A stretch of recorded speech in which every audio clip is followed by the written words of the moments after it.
નમસ્કાર, દિવ્ય ભાસ્કરમાં આપનું સ્વાગત છે.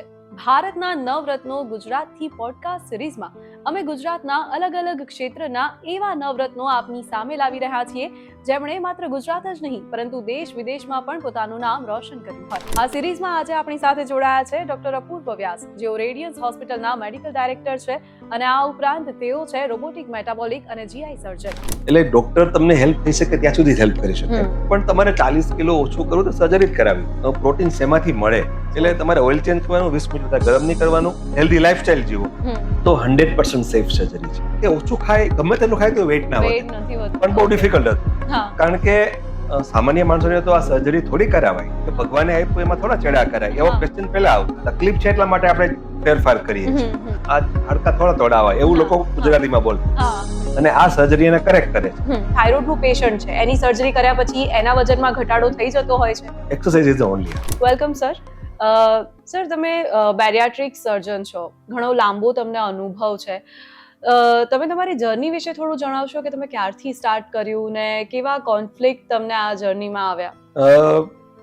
હું મારી ઇનિશિયલ જે પ્રેક્ટિસ સ્ટાર્ટ કરી ત્યારે આઈ વોઝ ઇન પોરબંદર, સૌરાષ્ટ્રમાં, અને then I shifted to Rajkot. એટલે 96 થી 2007 સુધી I was doing practice in Porbandar. 7માં હું આવ્યો ત્યારે I was doing GI surgeries અને laparoscopic GI surgery, minimal access surgery કહેવામાં આવે છે. અને જ્યારે હું આ શીખવા માટે વચ્ચે એકવાર હું યુએસએ ગયો અને ત્યારે મને બેરિયાટ્રિક સર્જરી વિશે ખ્યાલ આવ્યો. આઈ વોઝ નોઈંગ, પણ આ કરવી જોઈએ ને જે ઇન્ડિયામાં બહુ ઓછી થાય છે, એના માટે I started doing bariatric surgery. I train in USA, કેલિફોર્નિયામાં, અને 2007માં મેં મારી પ્રેક્ટિસ ચાલુ કરી. 2007માં તમે તમારી પ્રેક્ટિસ શરૂ કરી. તમે પોતે જ કહ્યું કે ઇન્ડિયામાં બહુ જ નવો સબ્જેક્ટ છે એ વખતે, તો ત્યારે કોઈને એટલું બધું ખબર બી નહીં હોય કે આવી કોઈ સર્જરી કરાવીને અમે મેદસ્વીતાને દૂર કરી શકીએ છીએ. તો તમારા ફેમિલીનો શું રિસ્પોન્સ હતો કે આમાં જવું જોઈએ કે ના જવું જોઈએ? બેઝિકલી મારા વાઇફ ડોક્ટર સર્જન છે, એટલે સી એક્સેપ્ટેડ, પણ બહુ ડિફિકલ્ટ હતું. કારણ કે સામાન્ય માણસોને તો આ સર્જરી થોડી કરાવાય, એવું કે ભગવાને આપ્યું એમાં થોડા ચડા કરાય, એવો ક્વેશ્ચન પહેલા આવતો. અને પછી જે ડોક્ટર્સ હતા, સામાન્ય માણસો હતા ચલો આપણે એક્સેપ્ટ કરીએ, પણ જે ડોક્ટર્સ છે, સર્જન છે, ફિઝિશિયન છે, કે જે સામાન્ય માણસોને સમજાવી શકે કે તમારે આ સર્જરી કરાવવી જોઈએ, એ લોકોને આમના વિશે કઈ ખ્યાલ નહોતો. એટલે ઇનિશિયલી મને ઘણી બધી અડચણો આવી. અને પછી હું આવા સેમિનાર રાખતો મારે કે ભાઈ આ સર્જરી છે એ તમારું જે શરીરનું સ્ટ્રક્ચર છે એમાં તકલીફ છે એટલા માટે આપણે ફેરફાર કરીએ છીએ, અને તો જ ઓબેસિટી થાય છે. ઓબેસિટીની સાઈડ ઇફેક્ટ શું છે એ લોકોને સમજાવતા, પણ આ સમજાવતા 5-6 વર્ષ તો નીકળી ગયા લોકોને એક્સેપ્ટ કરતા કે આવી સર્જરી કરાવે.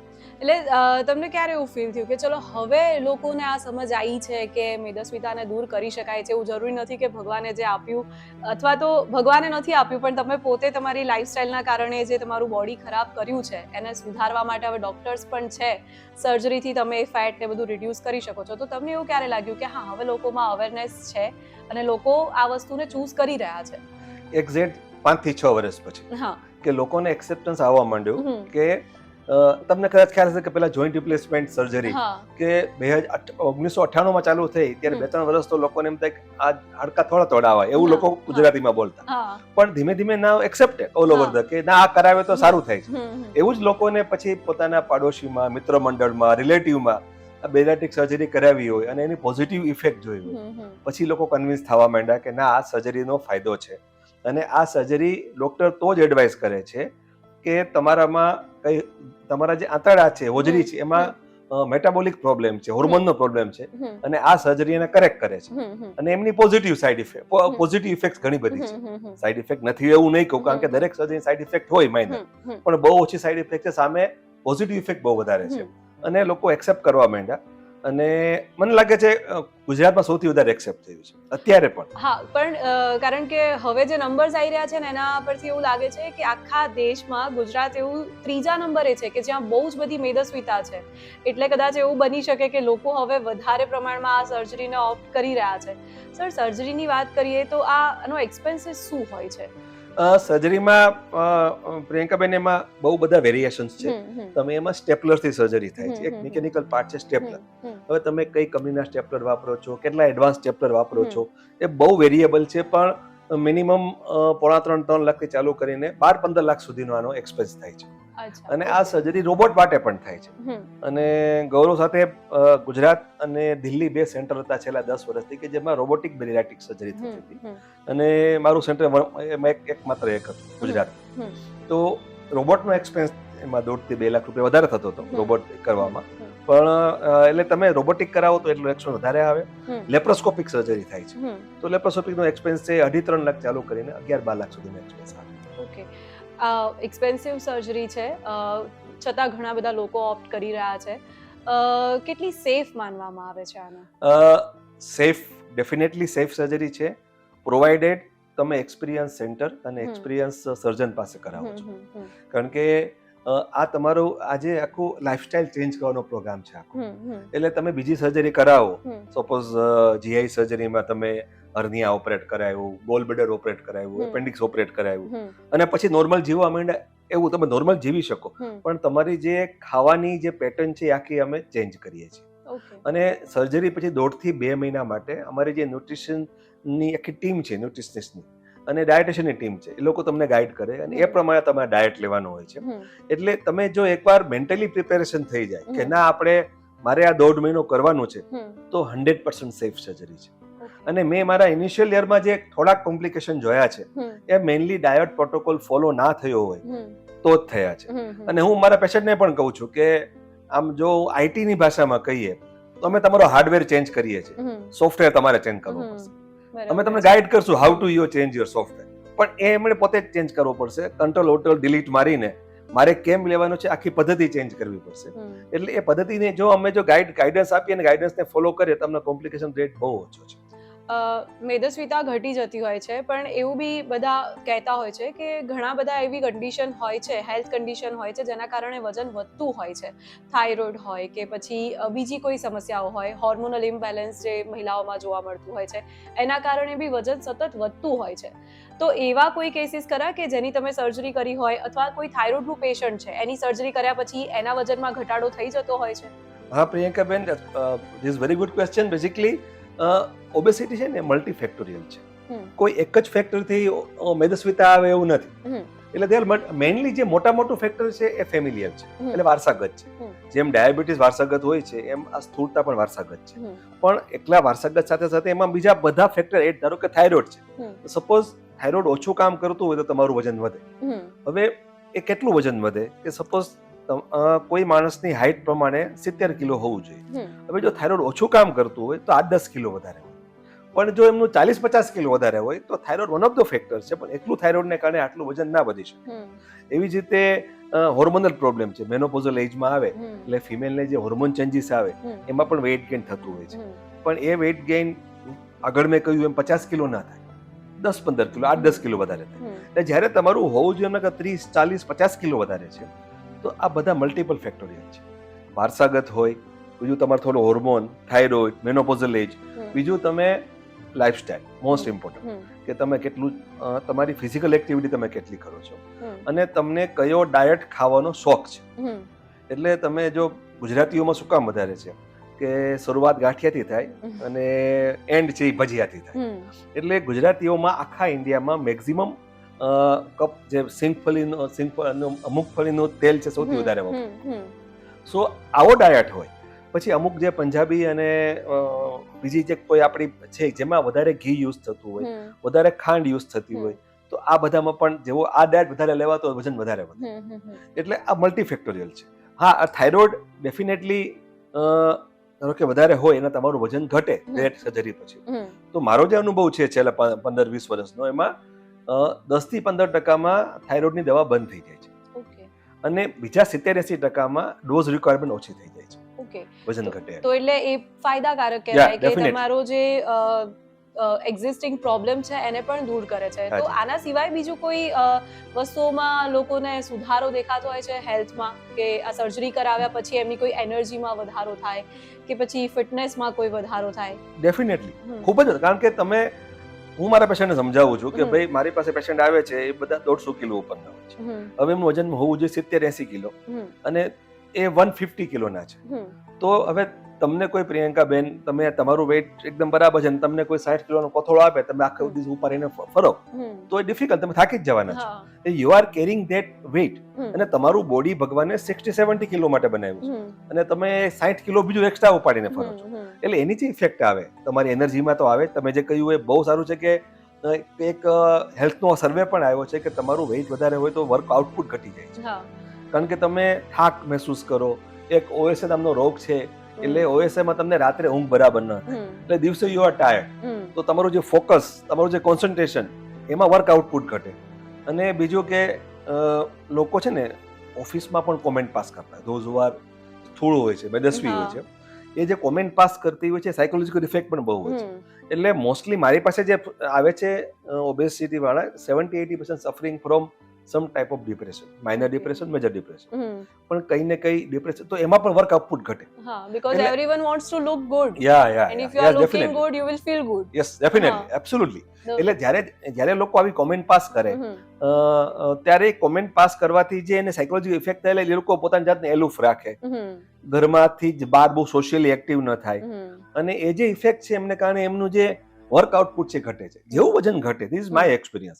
બધા લોકો આવીને એવું કહે છે કે એનર્જી ખૂબ વધી ગઈ છે, પ્રોવાઇડેડ અમારો જે પ્રોગ્રામ છે પાછળ કે તમે આટલું પ્રોટીન મેન્ટેન કરો, આટલું વિટામિન મેન્ટેન કરો અને પછી ડાયટ મેન્ટેન કરો, તો ડેફિનેટલી વર્ક આઉટપુટ તમારું વધે છે, એનર્જી ખૂબ વધે છે.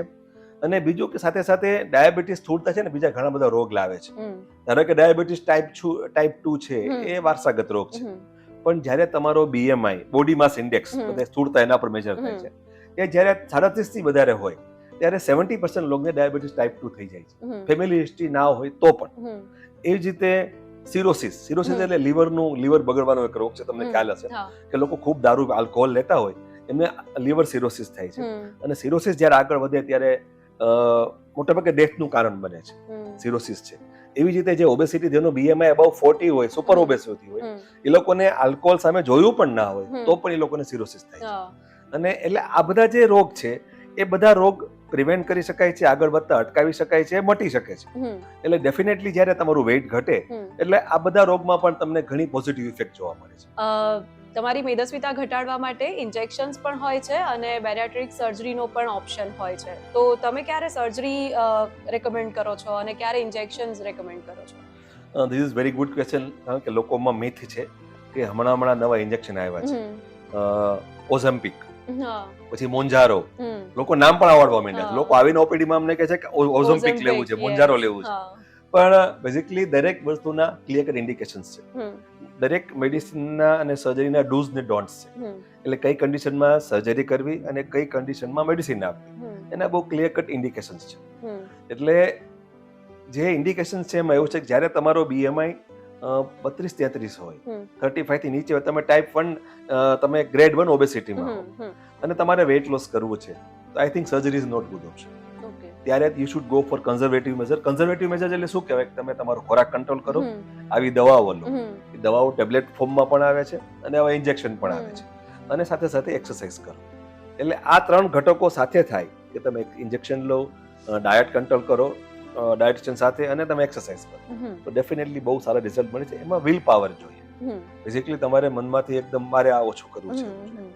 પણ જ્યારે તમારો બીએમઆઈ 35, 38, 40 સુપર ઓબેસિટીને ક્રોસ કરો છો, પછી ઇન્જેક્શન છે ને, એ મને મારું એવું માનવું છે, મારા એક્સપિરિયન્સ પ્રમાણે, કે સર્જરીને ઠેલવવાનું એક, કારણ કે માણસનું મન માનતું નથી કે સર્જરી કરાવી, અને સર્જરીની સાઈડ ઇફેક્ટ કોઈ જોઈ હોય બાજુમાં તો સર્જરી કરાવવાથી આ થાય, 1000 સારા થયા હોય એ ન દેખાય, એક જે કઈ આજુબાજુ કોઈ ખ્યાલ આવે કે આ કોમ્પ્લિકેશન થયું તો મારે એટલે આ બધી કન્ડિશનમાં ઇન્જેક્શન લેવાથી વેઇટ ઘટે છે. હવે ઇન્જેક્શન શું કરે છે કે જે સર્જરી પછી જે તમારામાં હોર્મોન બને એ જ ઇન્જેક્શન તમને બહારથી આપે છે. હવે સર્જરી તમે કરીને અંદર ચેન્જ કરો છો અને એ હોર્મોન જાતે શરીર બનાવવા માંડે છે. હવે ઇન્જેક્શન છે એ બહારથી આપવાનું છે, એટલે તમારે ઇન્જેક્શન લાઈફ ટાઈમ લેવા પડે. જો તમે બંધ કરો પાછું વજન વધી જાય. સો આ વસ્તુ સર્જરીમાં નથી થતી. સર્જરીમાં વેઇટ ગેઇન થાય છે. 5 થી 6 વર્ષ પછી જ્યારે આપણે જે મેં વાત કરી કે અમુક હોર્મોન વધે છે સર્જરીને કારણે, તમારું બોડી એને જો એક્લામેટાઇઝ થઈ જાય, એટલે એને સેટ થઈ જાય એકવાર, પછી ઘણીવાર લોકો છે ને કમ્પ્લેસન્સી આવે. કારણ કે સર્જરી પહેલા અમારી પાસે ઓપીડીમાં આવે ત્યારે 8x 10x 20x સુધીના કપડાં પહેરતા હોય એક્સેલ. હવે જ્યારે સર્જરી થાય પછી સિંગલ એક્સેલ કા મીડિયમ સાઇઝના કપડાં આવી જાય. પછી કમ્પ્લેસન્સી આવે કે ના આઈ કેન એન્જોય, કારણ કે અત્યાર સુધી એને પોતાની જાતને આમ મીઠાઈ ખાવી કે નહીં, નથી ખાવી, ચલો મારું વેઇટ વધશે, વેઇટ ઘટી ગયા પછી ના આઈ કેન ઈટ, હવે હું બધું ખાઈ શકું. એટલે એવી જાતનું જ્યારે માનસિકતા આવે ત્યારે 5-6 વર્ષ પછી બધાનું નહીં 1 to 1.5% લોકોના વેઇટ વધતા હોય છે. એક બહુ બેઝિક સવાલ એવો થાય કે નોર્મલી બી જ્યારે લોકો વેઇટ લોસ કરતા હોય છે ને, કે કોઈ સર્જરી વગર કે ખાલી જીમથી કે ડાયટથી, પછી એ લોકોનો એવો એક પ્રોબ્લેમ હોય છે કે એમની સ્કિન લૂઝ થવા લાગતી હોય છે, કે પછી એવું લાગે કે હવે એજ કરતાં વધારે ઘરડા દેખાવા માંડતા હોય છે. તો આ સર્જરી કરાવે ત્યારે એવા કશા પ્રોબ્લેમ્સ થતા હોય છે? ડેફિનેટલી જ્યારે તમારું વજન બેરિયાટ્રિક સર્જરી કરાવે ને એટલે 1 વર્ષમાં તમે તમારા ઓવરવેઇટના 70-80% વેઇટ લોસ કરો. એ વેઇટ લોસ તમે ચરબી લૂઝ કરો એટલે જ થાય. હવે નાવ સડન ચરબી વધે કે સડન ચરબી ઘટે ત્યારે સ્કિન અમુક વેમાં રિએક્ટ કરતી હોય છે. પ્રેગ્નન્સીમાં પણ આપણે જોયું હશે કે ફિમેલને પ્રેગ્નન્સી થાય ત્યારે એમનું જે એબ્ડોમિનલ ગર્થ વધે અને જેવું બાળકનો જન્મ થાય એટલે પેટની સાઇઝ ઘટી જાય ત્યારે એમને સ્ટ્રાયા થાય, એક સ્કિનમાં એક જાતનું ડિસ્કલરેશન થાય એબ્ડોમિનલ. એ તમારો સડન એક એનલાર્જ થયું ને ઘટ્યું એમને કારણે, એટલે એવું બેરિયાટ્રિક સર્જરીમાં થઈ શકે. હવે એમાં 2-3 ઘટકો કામ કરતા હોય છે. એક તો તમારી ઇનહેરન્ટ સ્કિન, એટલે ભગવાને તમને જે સ્કિન આપી છે એ કેવી ટાઈપની છે, તમારી એજ કેટલી છે. કારણ કે જે ઇલાસ્ટિસિટી, જે સ્કિન ખેંચાય અને પાછી નોર્મલ થાય, એટલે ચરબી ભરાણી તો ખેંચાય, ચરબી ઘટી તો પાછી નોર્મલ થઈ. તો એ જે પ્રક્રિયા છે, એ જે સ્કિનની ઇલાસ્ટિસિટી જો ઘણાની સારી હોય તો ઘણીવાર અમારા ઘણા બધા પેશન્ટમાં સરપ્રાઇઝિંગલી 100 કિલો વેઇટ ઘટ્યું હોય પણ સ્કિન સાવ નોર્મલ હોય. અને ઘણાનું 30 કિલો વેઇટમાં પણ સ્કિનમાં રિંકલ આવે, સેગિંગ ઓફ સ્કિન થાય, સ્કિન લૂઝ થાય. તો એ બેઝિકલી એ તમારી સ્કિનની કેવી જાતની પેટર્ન છે અને બીજું તમે કેટલી એજ છે. બિલો 40 સ્કિનની ઇલાસ્ટિસિટી સારી હોય છે, એટલે બિલો 40 હોય તો તમારું સ્કિનનું જે સેગિંગ થવાય એ થોડું ઘટી જાય છે. જેમ ઉંમર વધતી જાય ઇલાસ્ટિન ફાઈબર થોડા ઘટતા જાય એટલે જે સ્કિનમાં જે સેગિંગ થાય એ થોડું વધતું છે. એટલે નાઉ વી ગાઈડ ઓલ ધ પેશન્ટ્સ કે એના 3-4 રસ્તાઓ છે કે તમે સેગિંગ અને તમારું જે સ્કિન લૂઝ પડે એ તમે પ્રિવેન્ટ કરી શકો છો. તો એ રસ્તા જો પેશન્ટ ફોલો કરે સર્જરી પછી તો ડેફિનેટલી સાવ સેગિંગ ના થાય આવું તો નહીં કહું, પણ એ ઘટાડી શકાય છે. તમે એજની વાત કરી કે 40 યર્સ પછી તમારી સ્કિનમાં પ્રોબ્લેમ્સ થતા હોય છે, તો તમારી પાસે યંગેસ્ટ પેશન્ટ કેટલી એજનું આવેલું છે અને ઓલ્ડેસ્ટ પેશન્ટ કેટલી એજનું આવેલું છે? યંગેસ્ટ પેશન્ટ 8 વર્ષનું છે અને ઓલ્ડેસ્ટ પેશન્ટ 82 વર્ષનું છે. એટલે તમે આ એજ ગ્રુપમાં, ગમે તે એજ ગ્રુપમાં જ્યારે તમને ઓબેસિટી ખરેખર રોગકારક હોય ત્યારે તમે સર્જરી કરી શકો છો. ઘણા બધા ઘટકો જોવાના, ધારો કે 8 વર્ષનું કર્યું એ બહુ રેર કેસ છે અને એક સિન્ડ્રોમ છે પીડિયાટ્રિક કન્ડિશનમાં હોય એમાં, અને એમાં અમે સર્જરી કરી હતી અને એમાં મા બાપને બાળકને મેન્ટેન કરવું જ ખૂબ ભારે થઈ જાય છે. એટલે સર્જરી વગર આટલું બધું વેઇટ વધારે હોય એટલે મેન્ટેન કરવું, સર્જરી પછી પણ એ લોકોએ ખૂબ ધ્યાન રાખવું પડે કે શું ખાય ને શું ન. મેં જે આપણે પહેલા વાત થઈ કે કોમ્પ્લિકેશન જે રેટ છે એ ડાયટ ચાર્ટ પ્રોપર મેન્ટેન કરો તો નથી થતું, બાળકમાં મેન્ટેન કરવું બહુ ડિફિકલ્ટ હોય છે. એટલે અમે પહેલા પેરેન્ટ્સનું કાઉન્સેલિંગ કરી છે કે આવો કેસ હોય કે તમારે basically you have two put efforts, તમારે એફર્ટ આપીને એક અમે જે કહીએ છીએ બાળકને શું ખાવું એનો સ્પેશિયલ ડાયટ ચાર્ટ પ્રિપેર કરીએ છીએ કે બાળકને આવું જ ખવડાવવું. કારણ કે બાળકને નો ભાવતું આપીએ તો બહુ ડિફિકલ્ટ છે મેન્ટેન કરવું. મોટા માણસો હજી મેચ્યોર હોય, ચલો મારે 1.5 મહિનો કાઢવાનું કાઢી લો, પણ બાળક માટે સમજવું બહુ ડિફિકલ્ટ છે. એટલે ધીસ ઇઝ અને જેમ ઉંમર મોટા થાય એમ તો દે આર મેચ્યોર, પણ એમાં કઈ પ્રોસિજર કરવી that will take the call અને કઈ પ્રોસિજર વધારે સેફ છે that will take the call. ઘણા બધા લોકોમાં એવું પણ માનતા હોય છે કે ડોક્ટર્સ છે અને એ પોતે સર્જરી કરે છે એટલે એ તો બધાને એવું જ કહેશે કે સર્જરી કરાવી લો. કોઈ એવું માને નહીં કે આ સર્જરી સેફ છે. તમે કોઈ તમારા ફેમિલી મેમ્બર્સ કે કોઈ પોતાના ફ્રેન્ડ્સ કે એ લોકોની સર્જરી કરી છે? હું મારા ફેમિલી મેમ્બર્સની વાત કરું ને પ્રિયંકાબેન, તો 14 લોકોની મારા ફેમિલીમાં, ક્લોઝ ફેમિલીમાં સર્જરી કરી છે અને ફ્રેન્ડ્સમાં લગભગ 100 સર્જરી કરી હશે. પણ મારા જે ક્લોઝ ફેમિલી મેમ્બર કહેવાય એની 14 સર્જરી કરી છે. એટલા માટે ક્યાંય સેફ છે. હા, એમને એ સમજાવીને એમને પણ એ જ કહ્યું છે કે તમારે જે ડાયટ ચાર્ટ છે સ્ટ્રિક્ટલી ફોલો કરવાનો, એટલે સેફ સર્જરી છે અને જ્યારે તમે સેફ હાથમાં આવો ને સેફ સેન્ટરમાં આવો તો 100% સેફ છે. ઓકે, સર્જરી ને એ બધું સેકન્ડ નંબરનો એક ઓપ્શન છે આપણી પાસે, પણ આપણે એ વસ્તુને પ્રિવેન્ટ કરીએ તો એ સૌથી વધારે બેસ્ટ વસ્તુ છે. તો પ્રિવેન્ટ કઈ રીતે કરવી જોઈએ ઓબેસિટીને? તો પ્રિવેન્ટ કરવામાં જે આપણે જોઈએ કયા ફેક્ટર્સ રિસ્પોન્સિબલ છે. જો આપણે ફેમિલિયલ આપણે પ્રિવેન્ટ ના કરી શકીએ, પણ આપણે પ્રિવેન્ટ કરી શકીએ આપણે જે ડાયટ લઈએ છીએ અને આપણી લાઈફસ્ટાઈલ. ધારો કે અત્યારે લાઈફસ્ટાઈલમાં આપણે કંઈ બહાર જવું હોય 5 મિનિટ ઇમિડિયેટલી આપણે કાર કે સ્કૂટર લઈ લઈએ, 2 વ્હીલર લઈએ છીએ કે રિક્ષા લઈ લઈએ છીએ. જ્યારે લોકો ચાલતા, પહેલા તો લોકો બીજા ગામથી એક ગામ લોકો ચાલીને જતા, જ્યારે આપણે 5 મિનિટનું ડિસ્ટન્સ એ પણ આપણે આપણી વ્હીકલમાં કરીએ છીએ. એટલે બીજું આપણે લિફ્ટ વાપરીએ છીએ. એટલે તમે ડેઈલી 5 માળ તમે સુધી ચાલો ને તો તમારું વિસલ ફેટ, અંદરની જે ફેટ છે સાવ ઓછી થઈ જાય. એટલે તમારે તમારી જે physical activity they have to increase. અને સેકન્ડ ડાયટ, હવે તમે કેવો ડાયટ લો છો, કારણ કે બેઝિકલી ડાયટમાં બહુ કન્ફ્યુઝન હોય છે. હા, બધાને કે શું ખાવું ને શું ના ખાવું એ જ નથી ખબર. એટલે આમ બહુ ક્લિયર કટ છે કે તમારે જો તમને વસ્તુ ભાવે છે જે વધારે કેલરી વાળી છે, કાર્બોહાઈડ્રેટમાં વધારે કેલરી મળે, ફેટમાં સૌથી વધારે કેલરી મળે, પ્રોટીનમાં તમને કેલરી એવી મળે કે તમારા મસલ્સ બને, ફેટ ના બને. જ્યારે કાર્બોહાઈડ્રેટ અને ફેટ બને તમારે જે ફેટ છે જે ખોરાકમાં એમાં ચરબી વધારે બને. એટલે તમને તમારે આખો દિવસ કામ કરવાનું હોય ને તો સવારો બ્રેકફાસ્ટ તમને ભાવે બધું લઈ લો. એટલે એમાં બ્રેકફાસ્ટ લાગે કિંગ.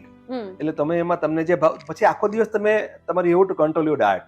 એટલે તમે પ્રોટીન લો, ધારો કે 100% આપણે ગણીએ તો એમાં 60-70% પ્રોટીન, 20-25% કાર્બોહાઈડ્રેટ, 5-10% ફેટ. આવું તમે જો ડિવાઈડ કરો ને રાત્રે ખાલી પ્રોટીન લો સાંજના, એટલે સપર લાઈક એ બેગર.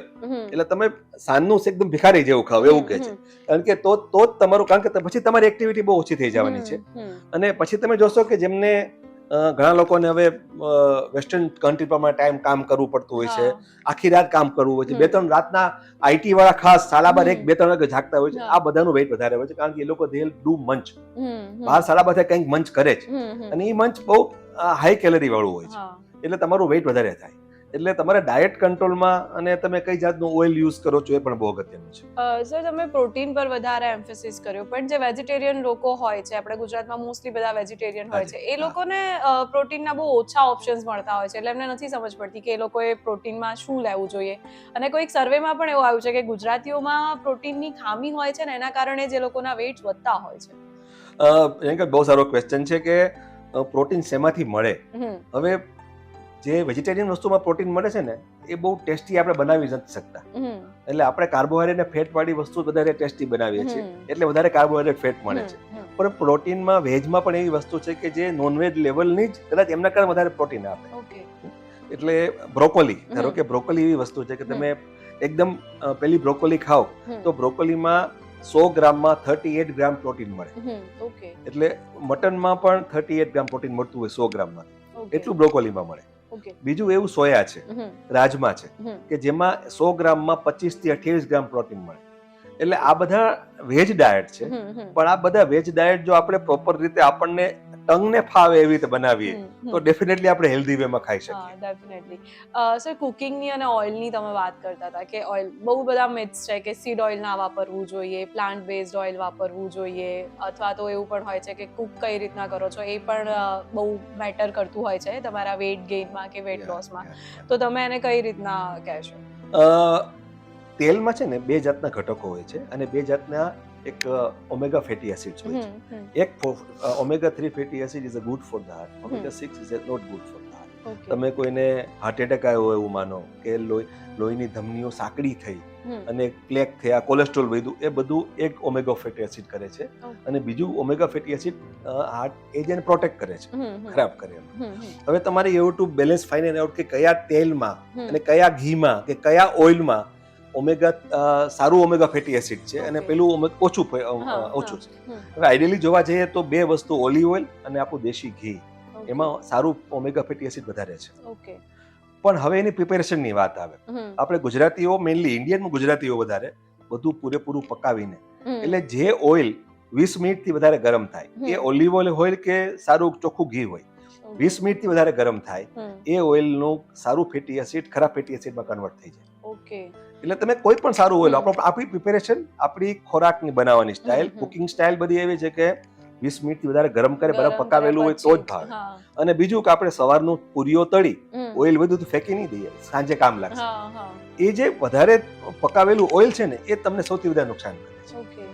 એટલે તમે કોઈ પણ ઓઇલ વાપરો, અને જ્યારે તમે બધા પેલા શેફ ના બધા પ્રોગ્રામ જોતા હશો, ઓસ્ટ્રેલિયન શેફ ને, તો એમાં એ લોકો ડ્રેસિંગ તરીકે વાપરતા હશે, તો કાચું ઓઇલ વાપરતા હશે. તો કાચું ઓઇલ તમને ઓછું નુકસાન કરે, તમને પકાવો એમ ના કરે, કોઈ પણ હોય. બીજું સસરનું કાચું ભાવે નહીં, પણ તમે કોઈ પણ તમે જો ડ્રેસિંગ તરીકે વાપરો તો ઓલવેઝ ગીવ, એ તમને જે હાર્ટને જે ઇફેક્ટ છે એ ડેફિનેટલી ઓછી ખરાબ અસર કરે. એટલે 20 મિનિટથી વધારે ગરમ કરેલું ઓઇલ ફેંકી જ દેવાનું. એ બહુ ક્લિયર કટ બધાને જે સાંભળતા હોય એમને, કે તમારા ઘરમાં પણ તમે ગાઈડ કરી શકો કે 20 મિનિટથી વધારે ઓઇલ હોય ફેંકી દેવાનું, નહીં ગરમ કરવાનું. અને જે ઓઇલ ડિફરન્ટ ટાઈપના આવે છે, આપણે ત્યાં બહુ બધા ઓઇલ આવે છે, સૂરજમુખીનું ઓઇલ ને, આ ઓઇલ ને, સરસબનું ઓઇલ ને, મગફળીનું આપણે મેઇનલી કપાસિયાનું ઓઇલ, પણ એવું મેડિકલ સ્ટડી એવું કે એવરી 3 મંથલી તમે જો તમારું ઓઇલ ચેન્જ કરતા રહો, ઇટ ઇઝ હેલ્ધી. એટલે તમારે ઓઇલ ચેન્જ કરવાનું, 20 મિનિટ વધારે ગરમ નહીં કરવાનું, હેલ્ધી લાઈફસ્ટાઈલ જીવો, તો મને લાગે છે કે ડેફિનેટલી તમે પ્રિવેન્શનમાં એક બીજું એક છે કે બાળકોમાં આપણે જે વાત કરી, બાળકોમાં ઓબેસિટી વધતી જાય છે. એક મેડિકલ સ્ટડી બહુ સારો આવ્યો કે જે મધર બ્રેસ્ટ ફીડિંગ કરાવે છે ને એમની ઓબેસિટી ઓછી થાય છે. ટોપ ફેટ એ બાળકોની, તમે ટોપ ફેટ બાળકો કહેવાય જે ઉપરના ડબ્બાના કે પેકિંગ કરાવેલા જો એઝ એ બાળકોને ઇન્ફન્ટ ફીડિંગ આપતા હોય, they are more obese than the breastfed child. એટલે આનું મતલબ એવું કહી શકાય બેઝિકલી કે આ તમારા બર્થ થી જ તમારામાં આવે છે, આ વસ્તુ રૂટેડ જ હોય છે. ઇટ્સ નોટ કે તમે મોટા થઈને કઈ રીતના તમારી લાઈફસ્ટાઈલ ને એ કરો છો, પણ મૂળિયા ત્યાંથી જ રોપાયેલા હોય છે, એવું કહી શકાય. સર્જરી કરાવ્યા પછી પણ લોકોને એવું હોય છે કે ઘણા બધા લોકોનું વેઇટ વધારે વધી જતું હોય છે, એમને કન્ફ્યુઝન બી હોય છે કે વધશે તો કેટલું વધશે, કરાવી કે ના કરાવી, કારણ કે ઇટ્સ ક્વાઇટ એક્સપેન્સિવ સર્જરી. તો બધાને એવું હોય છે કે આ એક કન્ફ્યુઝન હોય છે. હાજી, this is very good question પ્રિયંકાબેન, કારણ કે ધારો કે તમારે 40-50 કિલો ઓછું કરવું છે, surgery is the only answer right now. કારણ કે એ તમને એક જ વાર તમે પ્રોસિજરમાંથી પાસ થાવ અને તમારો 40-50 કિલો ઘટે છે. પણ 4-5 વર્ષ પછી જે આપણે પહેલા પણ વાત થયેલી કે સર્જરી પછી જે હોર્મોન ચેન્જ થાય એને બોડી યુઝ ટુ થવા માંડે છે. એટલે એને એક ફેટ સેટ પોઈન્ટ કહેવાય છે અમારી લેંગ્વેજમાં, કે દરેક હ્યુમન બોડીનું એક ફેટ સેટ પોઈન્ટ હોય છે કે આટલું વેટ લોસ થાય, આટલી ફેટ થાય પછી વધારે વેટ લોસ નથી થતું. અને ઇટ ઇઝ એક આપણી ઉપર સુપર પાવર છે એમણે ગોઠવેલું છે. એટલે ડોક્ટર તમને હેલ્પ થઈ શકે ત્યાં સુધી હેલ્પ કરી શકે. પણ હા, તમે 4-5 વર્ષ પછી જો તમે કોમ્પ્લેસન્સી આવે અને તમે ડિસિપ્લિન લાઈફ ના જો, ડિસિપ્લિન લાઈફ શું કે આગળ જે વાત કરી કે વધારે કેલરી વાળો ખોરાક જે પ્રિવેન્ટ કર્યો હોય વધારે ખાવા માંડીએ, પછી જે જરૂર હોય એ પ્રમાણે આપણે ફિઝિકલ એક્સરસાઇઝ ના કરીએ તો આપણું રિગેન ઓફ વેટ થાય છે. એટલે હું જે મેઇન સર્જરી કરું છું ગેસ્ટ્રિક બાયપાસ, બેરિયાટ્રિક સર્જરી, એમાં મારો એક્સપિરિયન્સ એવો છે કે જો તમે ડિસિપ્લિન લાઈફ ના જીવો તો 2 to 3% ના આફ્ટર 5 years વેઇટ વધે છે. After 5 years. અને પેશન્ટ એમાં કમ્પ્લેન કરે કે તો સર આમે સર્જરી શું કામ કરવાની, પણ તમારે 40 કિલો ઓછું કરવું તો સર્જરી જ કરાવવી પડે.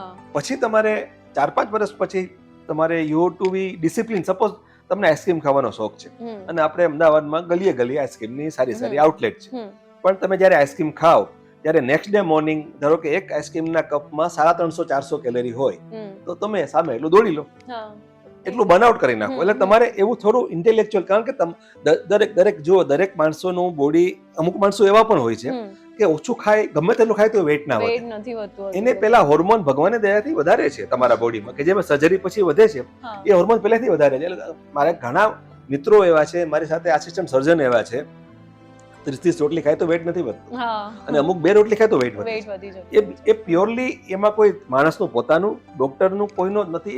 It is given by some super power. એટલે આપણું ડીએનએ કહે છે, ડીએનએ કોઈ તો કંટ્રોલ કરે છે. એ ડીએનએ આપણું એવું છે કે આપણે થોડું ખાઈને આપણું વેટ વધે. એટલે આપણે એકોર્ડિંગ ટુ ધેટ આપણે બિહેવ કરવાનું. એટલે તમે સર્જરી પછી તમારું વેટ ઘટે પછી 5-1 વર્ષ પછી you have to be discipline. અને ડિસિપ્લિન, સપોઝ તમે ડિસિપ્લિન છોડી તો એને કેવી રીતે બર્નઆઉટ કરવું એ પણ વિચારી લો, કે ડોક્ટરને પૂછી લો, ન્યુટ્રિશનિસ્ટની ટીમને પૂછી લો, ડાયટ, તો દે વિલ ગાઈડ યુ કે તમે આટલું તમે કંઈ ખાવું છે. મેરેજમાં ગયા, બહુ સારું ખાવાનું, એ તમે ખાધું, પણ હાઉ ટુ બર્ન આઉટ એ પણ શીખી લો તો તમારું વેઇટ મેન્ટેન બેલેન્સ થઈ જશે બધું જ. સર, મેટાબોલિઝમ નું તમે વાત કરી કે ઘણા લોકોનું મેટાબોલિઝમ રેટ એટલું સારું હોય છે કે એ લોકો કંઈ પણ ખાય એમનું વેટ ના વધે, અને ઘણા લોકોનું થોડું ખાવાથી વધી જાય. તો આ મેટાબોલિઝમ તમે સુધારી કે વધારી શકો ખરા? Exercise is the only answer. Okay, diet થી કે કશાથી? ડાયટ, અમુક ડાયટ આપણું જે ઇન્ડિયન ડાયટમાં જે મસાલા બધા યુઝ થાય છે ને, કારણ કે તમે ફોરેન કન્ટ્રીમાં થાવ તો તમને 2 જ મસાલા નામ આવશે. આપણે ગુજરાતમાં તમે 40 જાતના મસાલા હશે. એ બધા મસાલા તમારું મેટાબોલિઝમ ઇમ્પ્રૂવ કરે છે, પણ આપણે પ્રિપેર એવી રીતે કરીએ છીએ કે આપણને ઇફેક્ટિવ નથી થતું. એટલે તમે જેમ આ તજ, લવિંગ છે, એવા બધા છે જે ગરમ વસાણા આપણે કહીએ છીએ ને, એ આપણું મેટાબોલિઝમ ઇમ્પ્રૂવ કરે છે, પણ પ્રિપેરેશન આપણી એવી છે કે એ બહુ ઇફેક્ટિવ નથી થતું. એવી જ રીતે એક્સરસાઇઝ, બાકી તમારે તમારું મેટાબોલિઝમ ઇમ્પ્રૂવ કરવું હોય, but exercise is the only answer. Thank you so much sir અમારી સાથે જોડાવા માટે અને આ વાતચીત માટે. તો આ હતા ડોક્ટર અપૂર્વ વ્યાસ. નેક્સ્ટ સિરીઝમાં આપણે મળીશું એક નવા રત્ન સાથે. આપ જોડાયેલા રહો દિવ્ય ભાસ્કર સાથે.